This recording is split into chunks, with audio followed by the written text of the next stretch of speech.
Come here, my little chubby boy. Let Grandma pinch those cheeks.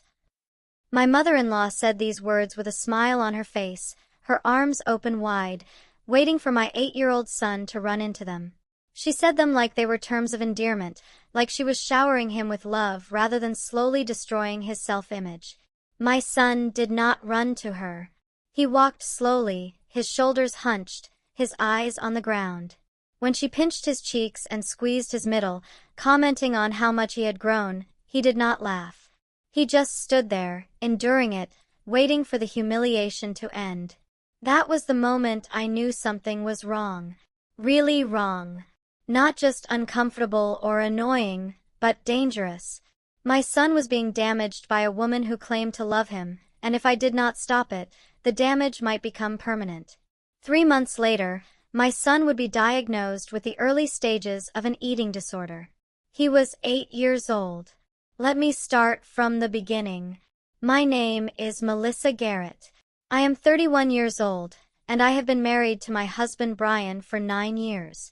We have one child, a wonderful boy named Caleb who is 8 years old. He has sandy brown hair that always looks slightly messy no matter how much I brush it, and bright blue eyes that used to sparkle with mischief and joy, and a smile that could light up any room.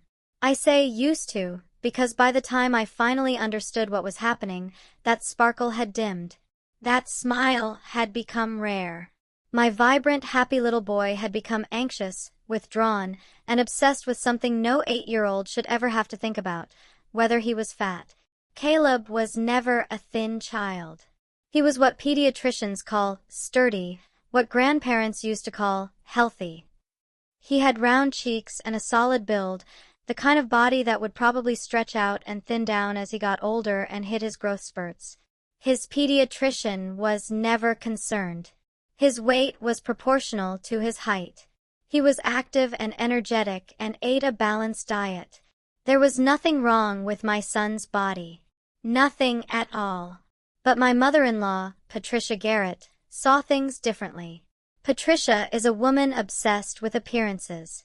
She has been thin her entire life, the kind of thin that comes from constant vigilance rather than natural metabolism.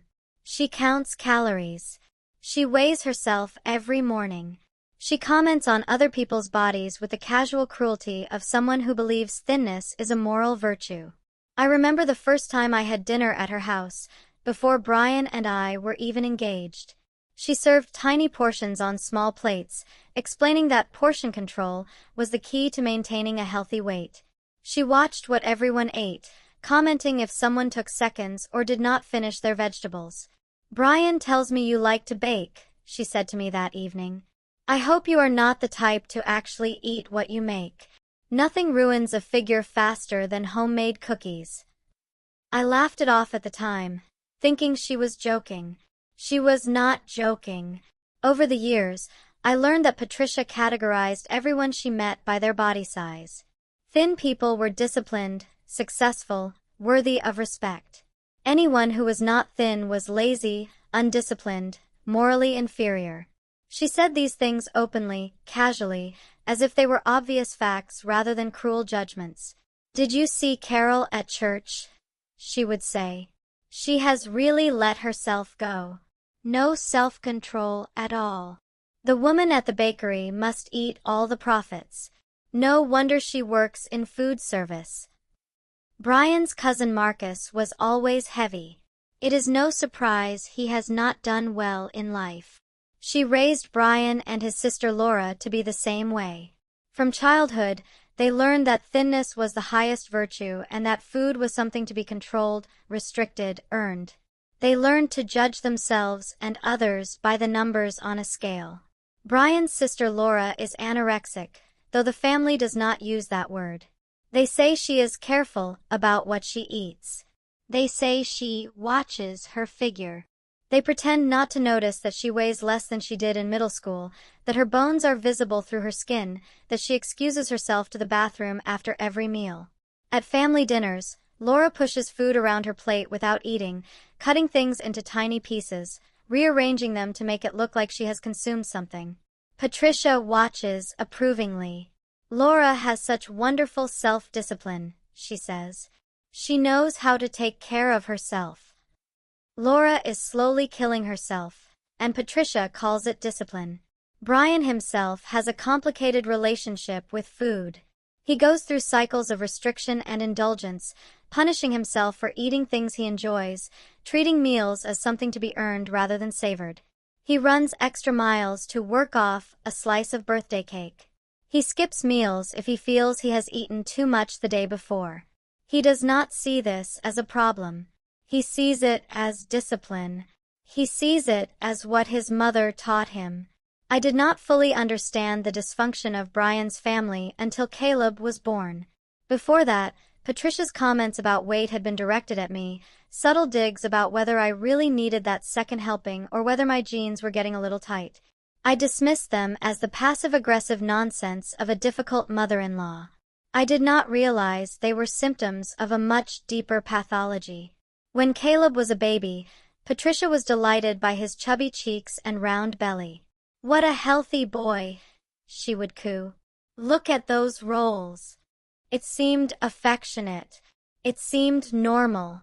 But as Caleb grew, the comments changed. By the time he was 3, healthy had become chunky. By 5, chunky had become pudgy. And by 7, Patricia had settled on the nickname that would eventually push my son toward an eating disorder. "Chubby boy." She said it constantly. Every time we visited, every time she called, every time Caleb was mentioned in conversation. "How is my little chubby boy? Is chubby boy excited for Christmas? Make sure chubby boy does not eat too many cookies." I asked her to stop the first time I heard it. "Please do not call him that, Patricia. It is not kind. Oh, it is just a term of endearment. He knows I love him." "I know you love him, but the nickname is about his weight. That is not something we should be commenting on. You are being too sensitive. Children need to learn to take a joke. He is 7 years old. He does not understand that it is supposed to be a joke. He just hears his grandmother calling him fat." Patricia waved her hand dismissively. "He is a boy. Boys do not care about these things. You are projecting your own insecurities onto him." I looked to Brian for support, but he was carefully studying his phone, pretending not to hear the conversation. He had learned long ago not to contradict his mother. It was easier to let things slide, to avoid the conflict, to pretend everything was fine. I should have pushed harder. I should have put my foot down right then and there. But I was trying to keep the peace, trying to maintain family harmony, trying to believe that Patricia's intentions were good even if her words were harmful. I was wrong. I was so wrong. Over the following year, Patricia's comments escalated. It was not just the nickname anymore. It was constant references to Caleb's weight, constant suggestions that he needed to eat less, constant comparisons to thinner children. "Look how slim your cousin Madison is. Maybe you should run around more like she does. Are you sure you need that second helping? Grandma's chubby boy is chubby enough already. I got you pants a size larger, just in case. We do not want them too tight around that tummy." At Thanksgiving dinner, she made a production of giving Caleb a smaller plate than everyone else. "Little boys do not need as much food as adults," she explained, though Madison, who was the same age, received a regular plate. The real reason was obvious. At Christmas, she gave him exercise equipment as a gift. A jump rope, some small weights, a pedometer to track his steps. "I thought these might help you get in shape," she said brightly. Caleb looked confused and hurt. He was 8 years old. He did not understand why his grandmother thought he needed to get in shape. At Easter, she commented on how many chocolate eggs he was collecting during the hunt. "Maybe we should let the other children find more. Chubby boy does not need all that candy." She said it in front of other parents, in front of other children, in front of everyone. Caleb's face turned red with embarrassment. Every family birthday party became an opportunity for commentary. If Caleb reached for a piece of cake, Patricia would say, "Are you sure you need that?" If he wanted seconds, she would pat his stomach and say, "I think you have had enough." If he declined food, she would look pleased and say, "Good choice. Self-control is important." She said these things in front of the whole family. At holiday dinners, at birthday parties, at casual weekend visits. Everyone heard. No one said anything. It was just Patricia being Patricia. It was just a joke. Caleb needed to learn not to be so sensitive. Brian's father Harold heard it all and said nothing. Brian's sister Laura, trapped in her own eating disorder, heard it and probably agreed with it. Brian's aunts and uncles heard it and looked away, uncomfortable but unwilling to intervene. The family had normalized Patricia's behavior for so long that no one saw it as abnormal anymore. Except me. I saw it. I saw what it was doing to my son. I started keeping a mental record of the comments, not to use as evidence necessarily, but just to track how often they happened. To prove to myself that I was not imagining it. Sunday dinner at Patricia's house. 3 comments about Caleb's weight, 2 chubby boy uses, 1 comparison to a thinner cousin. Phone call the following Wednesday, 1, how is my chubby boy? And a suggestion that we should limit Caleb's screen time because sitting around is not good for heavy children. Visit the next weekend, 4 comments at dinner alone, plus the smaller plate trick again. The comments averaged about 5 or 6 per visit. That might not sound like much, but we saw Patricia multiple times a month. By my count, Caleb was receiving dozens of negative messages about his body every single month. Hundreds per year. No child can withstand that without being affected. But Caleb was not laughing. I watched him during these moments, watched his face as his grandmother commented on his body. I saw the confusion, the hurt, the slow dawning realization that there was something wrong with him. Something that made his grandmother feel the need to constantly point it out. He started asking me questions. "Mommy, am I fat?" The first time he asked, he was 7.5. We were getting ready for a bath, and he was looking at himself in the mirror with an expression I had never seen on his face before. Critical. Evaluating. The way Patricia looked at herself every morning. "No, sweetheart. You are perfect exactly the way you are." "But Grandma calls me chubby boy." "Grandma should not call you that. I have asked her to stop." "Why does she say it if it is not true?" Sometimes grown-ups say things without thinking about how they make other people feel. "Does Grandma think I am fat?" I did not know how to answer that, because the truth was, yes. Patricia did think Caleb was fat. She thought it, and she said it, and she never considered the impact her words might have on a child. "What matters is what you think about yourself," I said. "And what the doctor thinks. And the doctor says you are perfectly healthy." Caleb nodded, but I could see the seed of doubt had been planted. His grandmother, who was supposed to love him unconditionally, thought there was something wrong with his body. No amount of reassurance from me could erase that. The questions became more frequent. "Am I as fat as that boy?" he would ask, pointing at children we passed in the grocery store. "Is this shirt tight because I am too chubby? Do you think I should eat less?" I answered each question carefully, trying to counter the messages Patricia was sending. I told him that bodies come in all shapes and sizes. I told him that health was more important than appearance. I told him that the people who loved him did not care what he looked like. But I was fighting a losing battle. Patricia saw Caleb several times a month. Every visit was another opportunity to reinforce the message, "You are too fat." And then Caleb stopped eating. It happened gradually, so gradually that I did not recognize it at first. The human mind has a way of normalizing slow changes, of explaining away things that should be alarming. At first, I noticed he was leaving food on his plate at dinner. Not unusual for an 8-year-old, I thought. Kids went through phases. Maybe he was getting full faster. Maybe he was going through a growth spurt and his appetite was adjusting. I mentioned it to Brian, and he shrugged.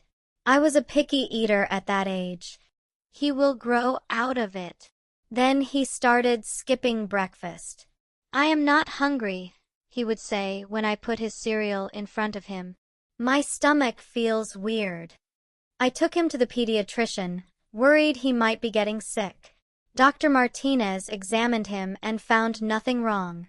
No fever, no stomach bug, no physical reason for the loss of appetite. Is anything bothering him? She asked. Sometimes anxiety can affect appetite in children. He has been quieter lately, I admitted.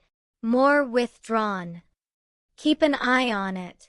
If it continues for more than a week or two, bring him back. Then he started avoiding lunch. His teacher, Mrs. Patterson, sent a note home saying that Caleb was not eating his packed lunch. He would sit at the table with the other children, open his lunchbox, and just look at the food without touching it. Sometimes he would take a single bite of something and then claim he was full. Sometimes he would not eat at all. Is everything okay at home? Mrs. Patterson asked when I came to pick him up. Caleb seems different lately. Sad, almost. We are working on some things, I said. Thank you for letting me know. I started paying closer attention. I realized that Caleb was not just eating less, he was actively avoiding food. He would claim he had already eaten when he had not. He would say he was meeting a friend for lunch when no such plans existed. He would volunteer to walk the dog during mealtimes, anything to avoid sitting at the table. I talked to him about it. Sweetheart, why are you not eating your lunch? I am not hungry.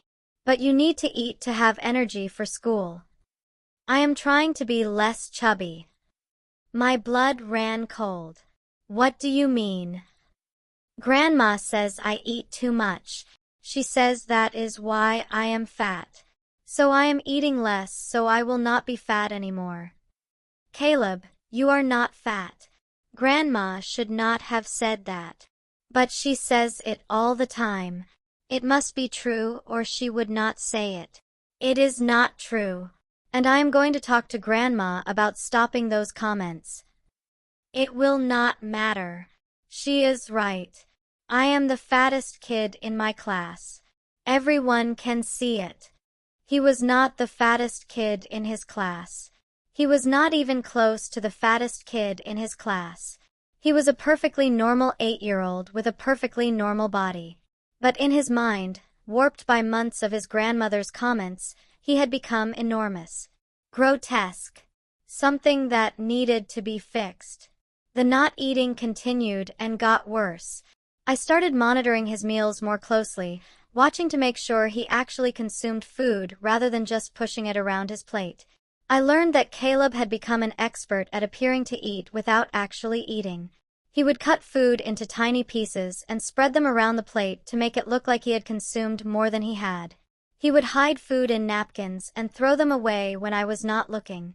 He would feed things to the dog under the table, piece by piece. He would claim he had eaten a big snack at school and therefore was not hungry for dinner. I started checking his lunchbox when he came home. It was still full. The sandwich I had made with love was untouched. The apple was still there. The crackers were still sealed in their bag. Caleb, you did not eat your lunch. I was not hungry. You have to eat something. Growing boys need food. I am not growing. I am just getting fatter. That is not true, sweetheart. Please eat something. I will eat later. Later never came. Or it came in the form of him sneaking a few crackers when he thought I was not watching, guilty and furtive, like eating was something to be ashamed of. He started weighing himself. I found him in the bathroom one morning, standing on the scale in his pajamas, his face pale and anxious as he watched the numbers appear. What are you doing? I asked. Checking. His voice was small. Checking what? If I am getting fatter. I knelt down beside him. My heart breaking. Caleb, how often do you weigh yourself? Every morning. And sometimes at night too. Why? To see if I am getting better. Better at what? At being less fat. He was 8 years old, standing on a scale before breakfast, terrified that the number would confirm what his grandmother had been telling him for years. 8 years old, and already developing the obsessive behaviors that characterize eating disorders. I took the scale and put it in the garage that day. Caleb cried when he discovered it was gone. How will I know if I am getting fatter? He asked, panicked. You do not need to know. That is not something children should worry about. But Grandma says. Grandma was wrong to say those things. I am going to make sure she understands that. That was when I knew this was serious. This was not a phase. This was not sensitivity. This was the beginning of an eating disorder, and if I did not stop it now, it would consume my son's life. I made an appointment with Caleb's pediatrician immediately. I described what had been happening, the comments from Patricia, Caleb's questions about his weight, the refusing to eat, the secret weighing sessions. Dr. Martinez listened with growing concern. When I finished, she took a deep breath. What you are describing sounds like the early stages of disordered eating, she said. It is unusual to see it in a child this young, but it is not unheard of, especially when there are environmental factors reinforcing negative body image. You mean my mother-in-law? Any adult who consistently comments negatively on a child's weight can contribute to these issues. Children are incredibly impressionable. When someone they trust tells them their body is wrong, they believe it. What do we do? First, we need to address the behavior itself. Caleb needs to understand that food is fuel, not something to be feared. I am going to refer you to a child psychologist who specializes in eating disorders. Early intervention is key. And the grandmother?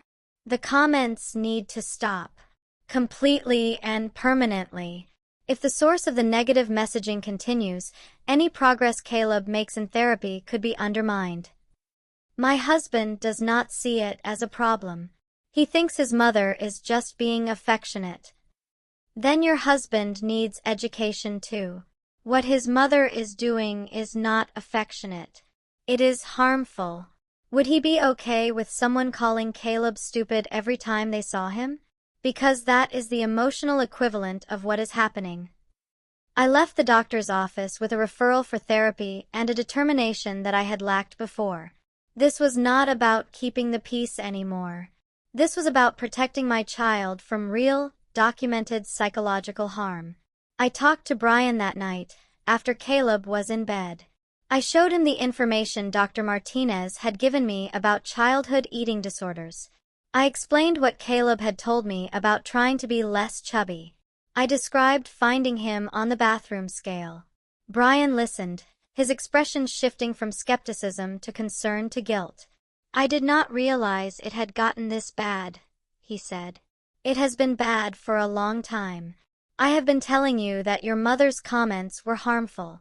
You did not want to hear it. I thought you were overreacting. My mother was like that with me and Laura growing up. It is just how she is. And Laura has anorexia, Brian. Your mother's behavior contributed to that. Do you want the same thing to happen to Caleb? He flinched. Of course not. Then we need to make it stop. Your mother cannot call him chubby boy anymore. She cannot comment on his weight or his eating or his body. Not ever. She is going to be upset. I do not care. Our son is developing an eating disorder. Her feelings are not the priority here. Brian was quiet for a long moment. I could see him wrestling with a lifetime of conditioning, a lifetime of avoiding conflict with his mother, a lifetime of pretending her behavior was normal. Okay, he said finally. I will talk to her. We will talk to her. Together. And I need you to actually support me this time. Not sit there looking at your phone while she dismisses what I am saying. I will support you. I promise. We went to Patricia's house that weekend. We left Caleb with my parents so he would not have to witness the conversation. Patricia was surprised to see us without him. "Where is my chubby boy?" she asked immediately. "That is what we need to talk about," I said. "Can we sit down?" We sat in her living room, Brian and I on one couch, Patricia in her favorite armchair.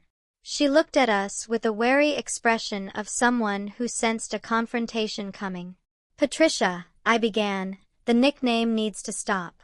Chubby boy, comments about his weight, jokes about how much he eats. All of it. Permanently. Oh, not this again. I have told you, it is just a term of endearment." "It is not endearment. It is causing real harm. Caleb has stopped eating properly. He weighs himself multiple times a day. He asked me if he was fat and told me he was trying to eat less so he would not be chubby anymore." Children say dramatic things. It does not mean anything. His pediatrician disagrees. She referred us to a psychologist who specializes in eating disorders. She said the comments need to stop or Caleb's condition will get worse.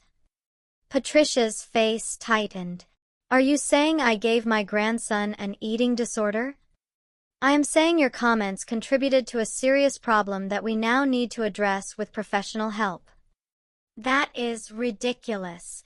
I have called him chubby boy for years and he has been fine." "He has not been fine. He has been internalizing every comment, every joke, every time you pinched his stomach or mentioned his weight. And now it has reached a point where he is afraid to eat. He is too sensitive. Children need to toughen up." Brian spoke up, his voice shaky but determined. "Mom, this is serious. The doctor said it could become a full-blown eating disorder if we do not intervene now. Laura has anorexia. Do you want Caleb to end up the same way?" Patricia recoiled as if she had been slapped. "Laura does not have anorexia. She is just careful about what she eats. Laura weighs 92 pounds and counts every calorie that goes into her mouth. That is anorexia, Mom, whether you call it that or not." "That has nothing to do with me." "It has everything to do with you. You spent our entire childhood commenting on our weight, our food, our bodies. Laura learned that being thin was the most important thing. Caleb is learning the same lesson from you right now." Patricia stood up abruptly. "I will not sit here and be accused of harming my grandchildren. I love Caleb. Everything I have said has been out of love." "Love does not make a child afraid to eat," I said. "Love does not make an 8-year-old weigh himself before breakfast. What you call love has been slowly convincing our son that his body is wrong." "You are both being dramatic. This is a phase. He will grow out of it." "He will not grow out of it if you keep reinforcing it."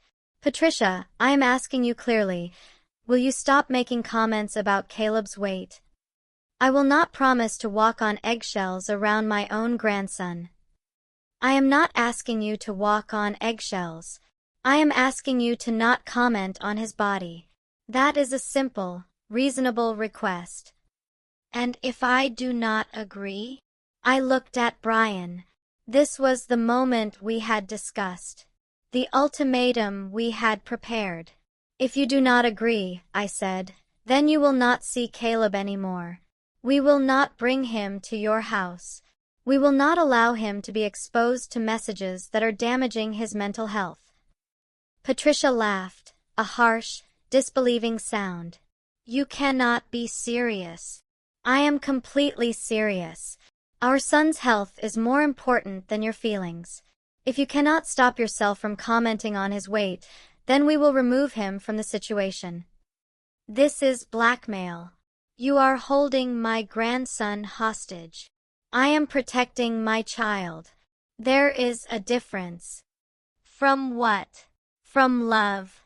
From a grandmother who adores him. From a grandmother who has spent years telling him that his body is wrong. From someone who made him afraid to eat. From the person who is responsible for him developing an eating disorder. He does not have an eating disorder. That is ridiculous. His pediatrician disagrees.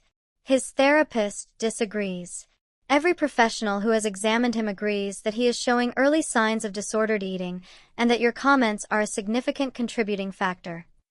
Patricia turned to Harold, who had been sitting silently through the entire conversation. Are you going to let them talk to me like this? Harold looked uncomfortable. He had never been good at confrontation, always preferring to let Patricia handle things, always deferring to her opinions and decisions. But even he could not ignore what was happening.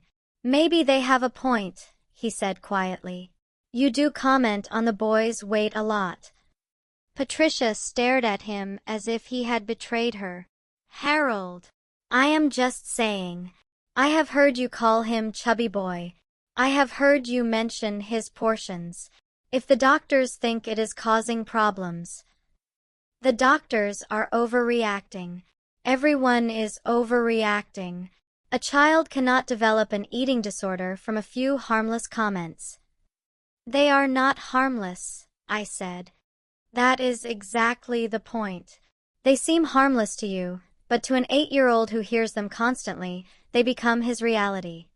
He believes what his grandmother tells him. He believes he is fat and wrong and needs to be fixed. I never said he needed to be fixed. You did not use those words, but your actions said it.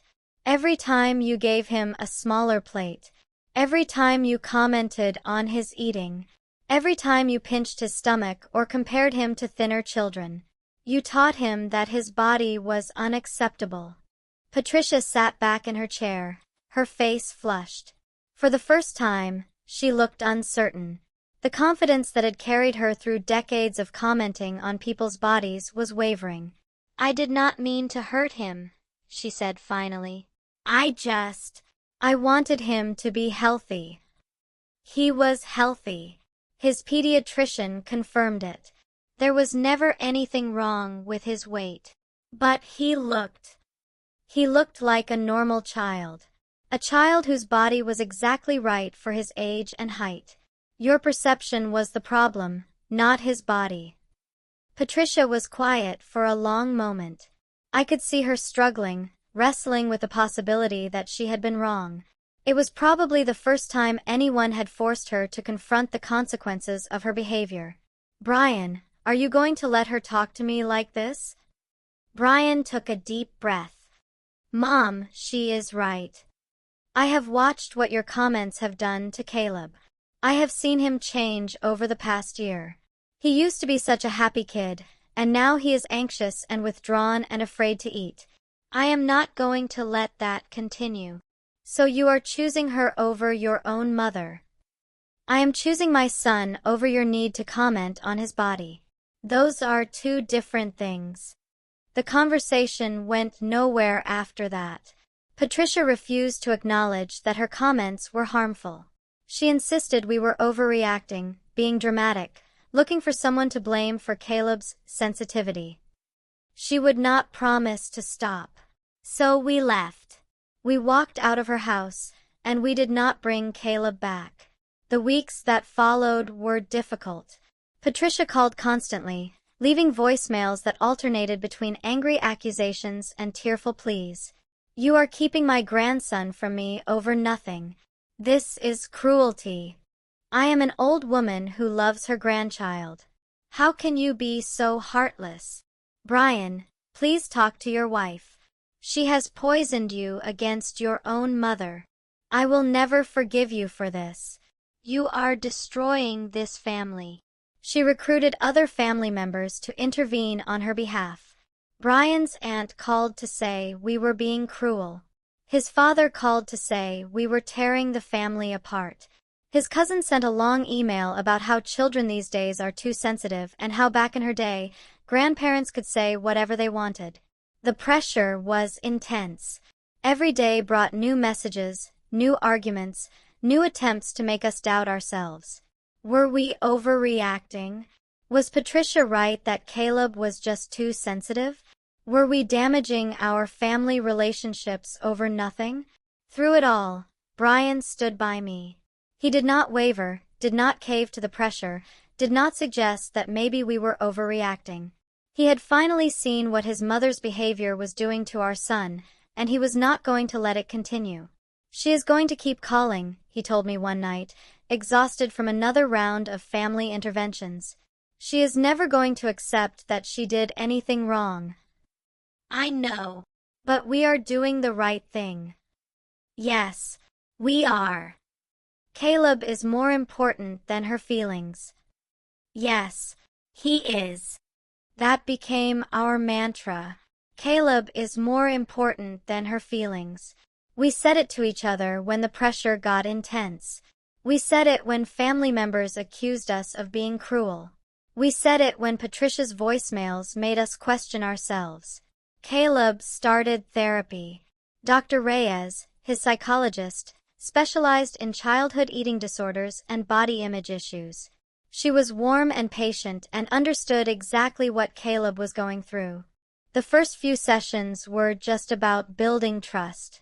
Dr. Reyes played games with Caleb, talked to him about his interests, let him get comfortable with her before addressing the harder topics. "He is a wonderful kid," she told me after the third session. "Very thoughtful, very perceptive. But he has internalized a lot of negative messages about his body. We are going to have to work to replace those messages with healthier ones." "How long will that take?" "It depends on the child. Some kids respond quickly. Others need more time.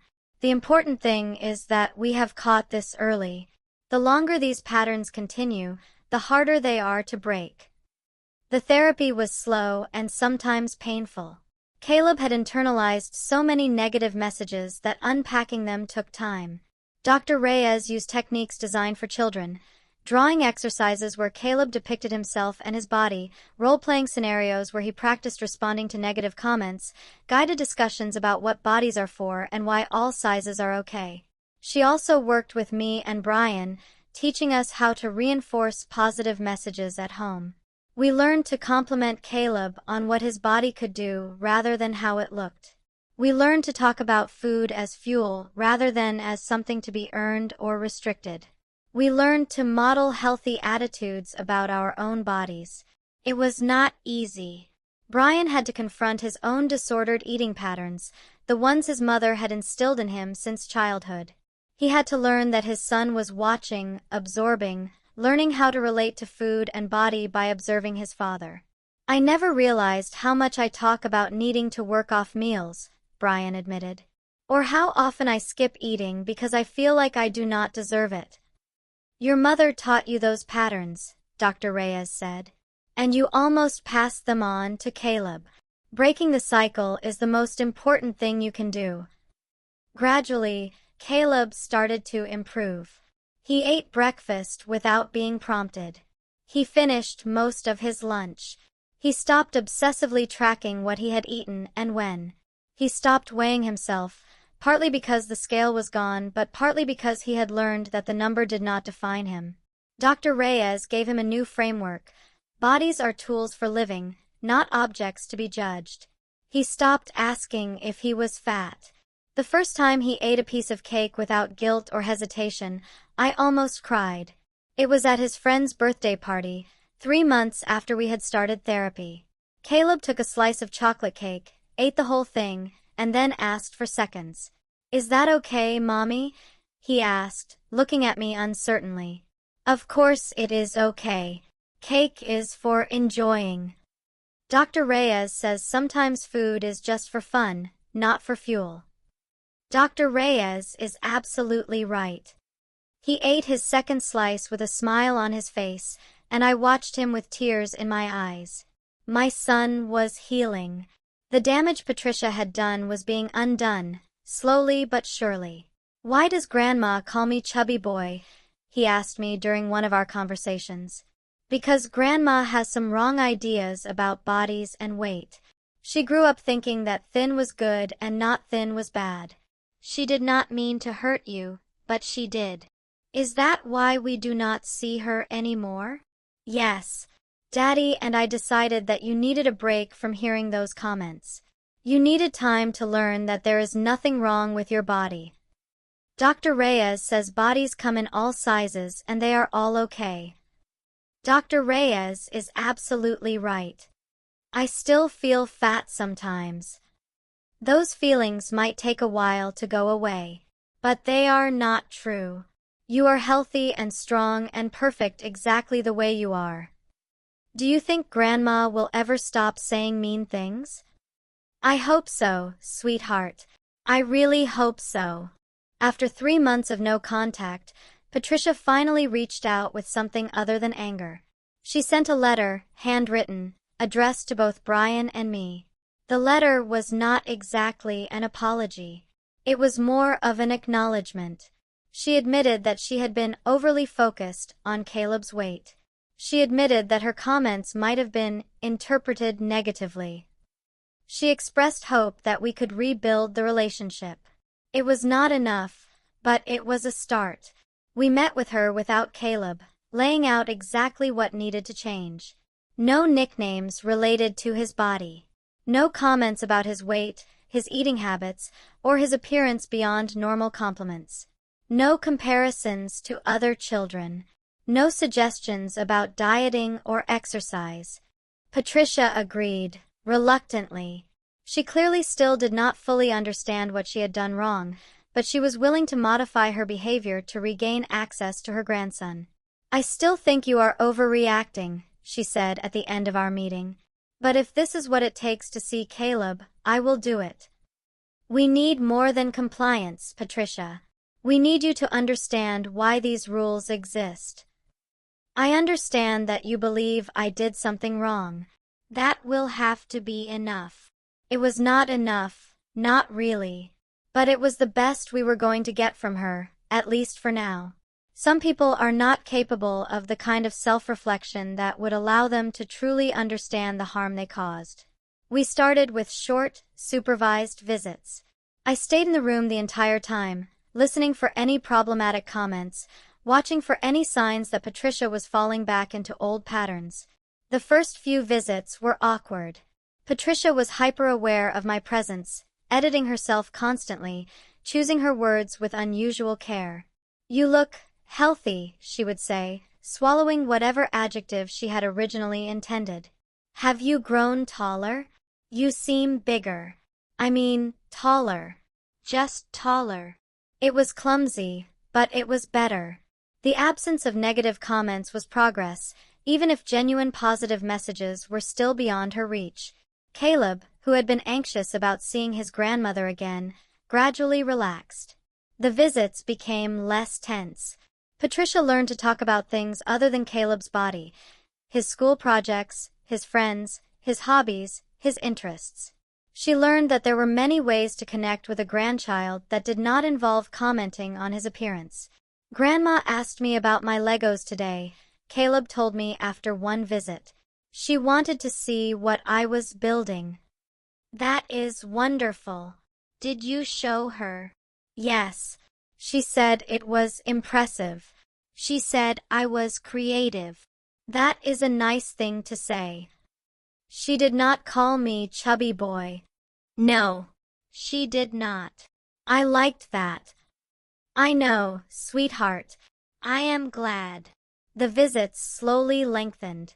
30 minutes became an hour. An hour became an afternoon. Eventually, we allowed Caleb to attend family gatherings at Patricia's house again, though I always stayed close, always monitored the interactions, always remained ready to intervene if necessary. There were slip-ups. Old habits are hard to break, and Patricia had been commenting on bodies for her entire life. Sometimes she would start to say something problematic and catch herself. Sometimes she would not catch herself in time, and the words would slip out before she could stop them. You are looking you look healthy. Healthy and happy. Maybe do not have too much. Enjoy your dinner. Grandma's little. Grandma's wonderful Caleb. Each slip-up was addressed immediately. I would pull Patricia aside and remind her of the rules. She would apologize, grudgingly, and try harder for a while. The slip-ups became less frequent over time, though they never disappeared entirely. Grandma did not call me chubby boy, Caleb told me after one visit, surprised. That is right. She promised to stop. Why did she stop now? Because Daddy and I explained how much those words were hurting you. Grandma did not understand before, but she understands now. So she knows I am not too fat? She knows that your body is exactly right, and that commenting on it was wrong. Caleb nodded slowly, processing this. Good. I did not like being called that. I know, sweetheart. I should have stopped it sooner. I am sorry it took me so long. It is okay, Mommy. You stopped it eventually. That forgiveness meant everything. My son did not blame me for not acting faster. He understood that I had been trying to navigate a difficult situation, trying to balance family harmony with his well-being. He understood that I had eventually chosen him. I hoped he would always know that when it came down to a choice between keeping the peace and protecting him, I would choose him every single time. Caleb is 10 years old now. His relationship with food is still complicated, probably more complicated than it would have been if Patricia's comments had never happened. He still has days when he worries about his body, when the old messages creep back in and make him anxious. Some mornings, he looks in the mirror longer than he should. Some dinners, he hesitates before taking seconds. Some moments, I catch him touching his stomach with an expression that makes my heart ache. But he is so much better than he was. He eats regular meals without fear. He has stopped weighing himself obsessively. He enjoys food, genuinely enjoys it, rather than treating it as an enemy to be controlled. He plays sports now, not to lose weight but because he loves the game. He joined a soccer team last year and discovered he has real talent as a defender. He runs and kicks and celebrates goals with his teammates, and not once has he mentioned doing it to be thinner. Dr. Reyes has reduced his sessions to once a month. She says he has made remarkable progress, that catching the eating disorder in its early stages was crucial. Many children are not so lucky. Many children suffer for years before anyone notices, before anyone intervenes. By then, the patterns are deeply ingrained. By then, recovery is much harder. I am grateful every day that I noticed in time, that I was paying attention, that I trusted my instincts when they told me something was wrong. Patricia has kept her promise, mostly. There have been a few slip-ups, moments when old habits surface and she starts to say something problematic. But she catches herself now, or I catch her, and the comment dies before it can do damage. Last Christmas, she almost slipped. Caleb was reaching for a third cookie from the dessert table, and Patricia opened her mouth to say something. I saw it coming, the familiar shape of a comment about portion sizes or self-control. But she stopped herself. She closed her mouth. She looked at me, and I looked at her, and something passed between us. An acknowledgement that she had almost done it again. A recognition that she had chosen not to. Those cookies are delicious, are they not? She said instead. I am glad you are enjoying them.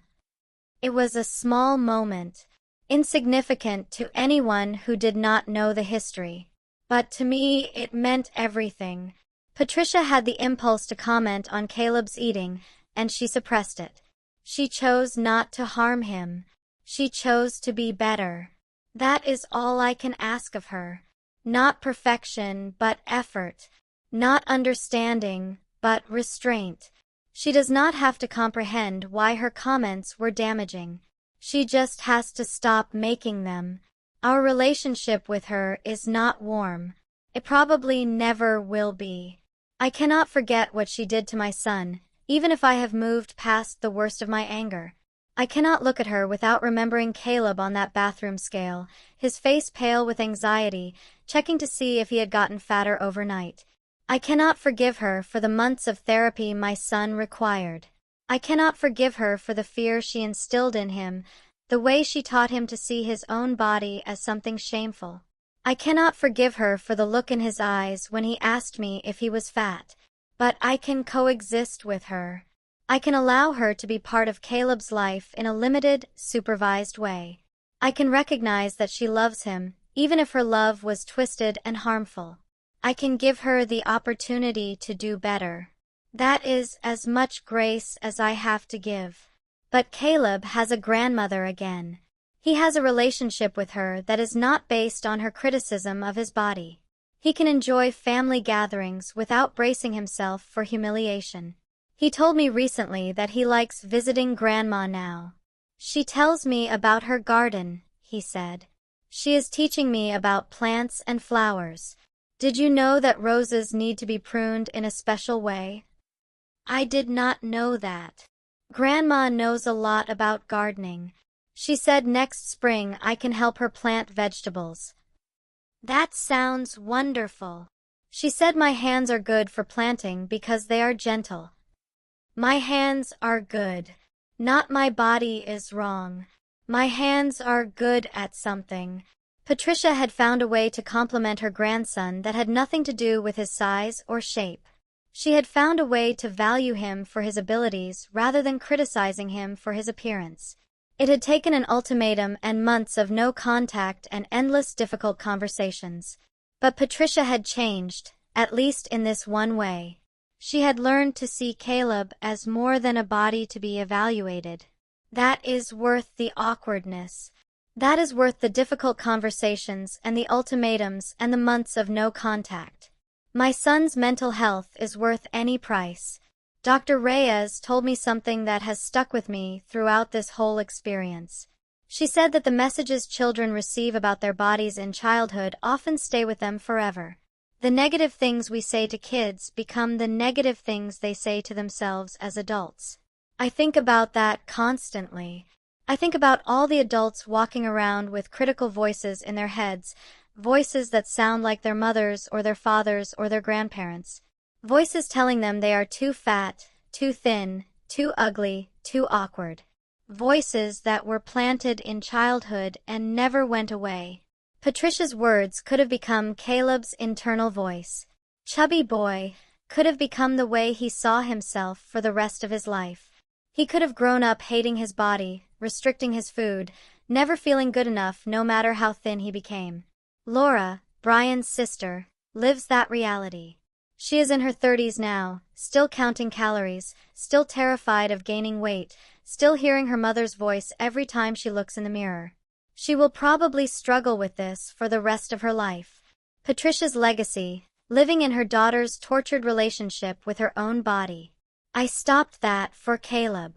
I saw what was happening, and I intervened, and I protected my son from carrying those messages into adulthood. That is what mothers do. We notice the danger, even when others dismiss it. We fight the battles that need fighting, even when the enemy is family. We put our children's well-being above peace, above comfort, above the approval of people who are causing harm. I chose my son over my mother-in-law's feelings. I chose his mental health over family harmony. I chose to be the villain in Patricia's story so that I could be the hero in Caleb's. And I would make that choice again. Every single time. Without hesitation, without regret, without a moment's doubt. Because Caleb's body is not wrong. It never was. And he deserves to grow up knowing that. He deserves to eat without guilt. To look in the mirror without criticism. To move through the world without constantly evaluating whether he is thin enough, good enough, acceptable enough. He deserves to like himself. That is not too much to ask. That is the bare minimum that every child should receive. I fought to give him that. And I will keep fighting, for as long as necessary, against anyone who tries to take it away. Thank you for listening to my journey of discovering what motherhood truly means. I have left 2 more stories on your screen, each from mothers who learned that protecting a child can mean standing alone against those once called family. Choose the one that speaks to you. And if you want to join a community of parents who fight for their children, that notification bell is waiting. Until tomorrow, remember, Blood connects us, but a mother's love protects us.